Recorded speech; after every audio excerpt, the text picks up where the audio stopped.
Esta es posiblemente la traducción más importante de la historia. Fue la primera traducción del Antiguo Testamento a otro idioma. Fue la versión más usada por la iglesia cristiana primitiva y arroja una gran información sobre el desarrollo del Nuevo Testamento. Aún así, muchos cristianos de hoy tienen poco o ningún conocimiento sobre esta importante traducción del Antiguo Testamento. En este video hablaremos sobre la versión Septuaginta.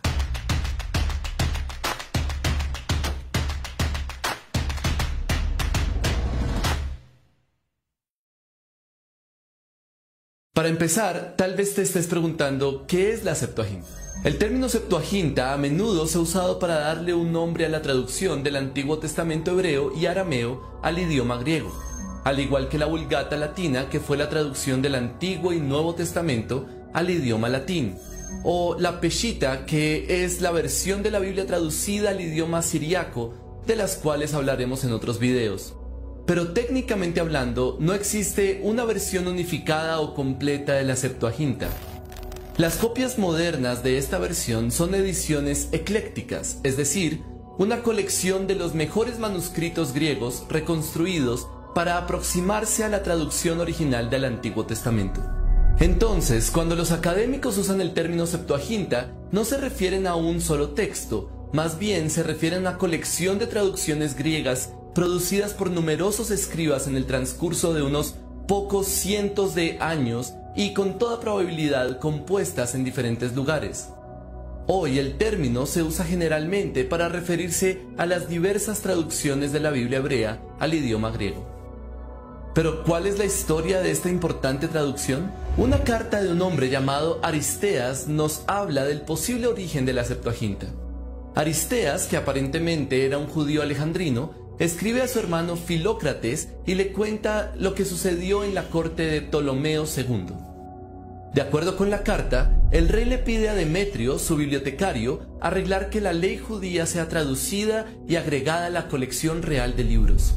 Así se envía una carta a Eleazar, el sumo sacerdote judío de Jerusalén, pidiéndole ayuda para traducir la ley. Aristeas mismo es uno de los dos hombres escogidos para llevar la petición a la capital judía. Aristeas describe todo esto, hasta detalles del templo judío, los sacerdotes, los campos y demás. 72 ancianos, 6 de cada una de las 12 tribus, fueron escogidos como traductores y enviados a Egipto, llevando con ellos una hermosa copia de la ley.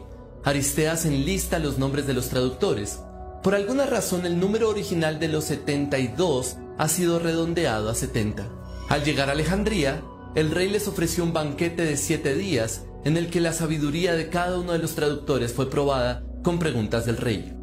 Después de esto, el monarca les proveyó alojamiento cerca del mar, probablemente en la isla de Faros. En Faros estaba el famoso y recién construido faro, una de las 7 maravillas del mundo antiguo. Bajo la sombra del faro, los traductores completaron su trabajo en 72 días, que cuando se leyó a los judíos congregados en Alejandría, fue aprobado como exacto. ¿Qué debemos pensar de la carta de Aristeas? ¿Es un hecho o es ficción? En respuesta debemos decir que toda la cuestión de Aristeas es compleja. Sin duda hay problemas históricos aquí. Por ejemplo, no estamos seguros de que Demetrio fuera el bibliotecario de Ptolomeo II o de Ptolomeo I. Además, la carta tiene un tono tan afectado que a menudo parece más leyenda que hecho. Por otra parte, por mucho tiempo se ha reconocido que Aristeas conserva al menos un sustrato de verdad sobre cómo empezó la Septuaginta. Entonces, ¿qué podemos aprender de esta carta? Aristeas describe el origen de la Septuaginta con la traducción del Pentateuco. Esto se hizo en Alejandría, donde había una gran población judía y donde sería necesaria una traducción del hebreo al griego. Ptolomeo II puede haber estado conectado de alguna manera con la traducción. Él era bien conocido como patrocinador de la literatura. Demetrio de igual manera puede haber estado involucrado. Él le puede haber sugerido la traducción a Ptolomeo I, pero el proyecto podría no haberse completado hasta el principio del reinado de Ptolomeo II. Pero lo más probable es que la Septuaginta se produjo en Egipto en ese periodo. La Torá o Pentateuco se tradujo cerca de mediados del siglo III a.C. y que el resto del Antiguo Testamento se tradujo en el siglo II a.C. La pregunta obligada es, ¿por qué era necesaria una traducción al griego del Antiguo Testamento? La respuesta es bastante sencilla. El hebreo dejó de ser un idioma hablado ya en el periodo exílico o postexílico y el arameo se convirtió en la lengua franca o idioma común del pueblo judío. Con el ascenso de Alejandro Magno y el imperio griego, los judíos de la diáspora fueron helenizados y para algunos judíos, especialmente para los que vivían en el Egipto tolemaico, el griego se había convertido en su idioma principal. Por lo tanto, se hizo necesario que las escrituras se tradujeran al griego. Ahora, ¿qué tiene que ver la Septuaginta con el Nuevo Testamento? Hay algunas formas obvias en las que la Septuaginta ha influido en el Nuevo Testamento. Por ejemplo, el título de Jesús en el Nuevo Testamento, Cristo, es la traducción griega de la palabra hebrea Mesías. Las palabras con las que todos estamos familiarizados como gloria, Señor y Evangelio derivan un significado especial de la Septuaginta. Otras palabras y frases neotestamentarias vienen directamente de la Septuaginta, incluyendo palabras como apóstol, expiación, pacto, fe, perdón, ley, paz, redención, justicia y verdad. Otro tema muy importante es que la mayoría de las citas directas del Antiguo Testamento en el Nuevo Testamento coinciden con la Septuaginta. Hay aproximadamente 300 pasajes del Antiguo Testamento que se citan directamente o se aluden fuertemente de esta versión en el Nuevo Testamento. Por otro lado, la Septuaginta nos ayuda a comprender mejor la teología judía, ya que arroja luz sobre las prácticas de adoración del pueblo en el periodo del Segundo Templo, es decir, en la época previa a los tiempos de Jesús. Génesis, Éxodo, Levítico, Números y Deuteronomio son nombres que han entrado a nuestra Biblia de la Septuaginta por vía de la Vulgata latina. De igual manera, la agrupación de libros en la ley, historia, poesía y profetas, así como la subdivisión de libros en primero y segundo de Samuel, primero y segundo de Reyes, etc., se deben a la Septuaginta.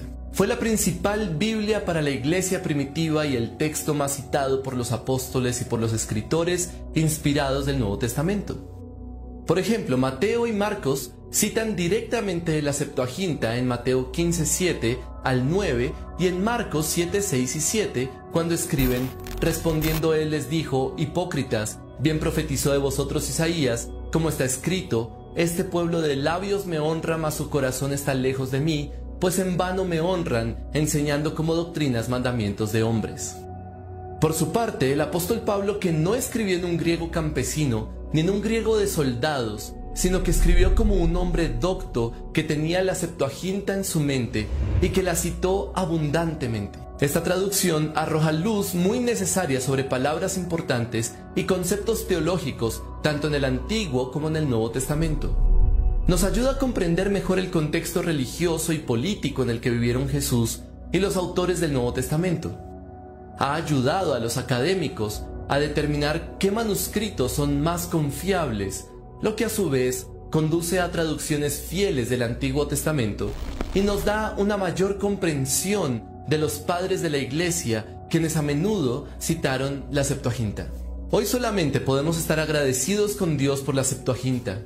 El Nuevo Testamento fue escrito en griego, pero antes de que se escribiera, ya el Antiguo Testamento se había traducido al griego. Fue en la providencia de Dios que la Septuaginta, por su idioma y vocabulario, abriera el camino para el Evangelio en un mundo dominado por el griego. ¿Y tú?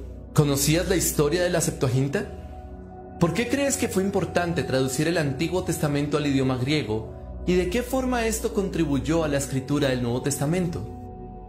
¿Cómo puedes ver la fidelidad de Dios al guardar su palabra a través del tiempo? Déjanos tu opinión en los comentarios, pero también suscríbete y activa la campanita para ver más videos como este.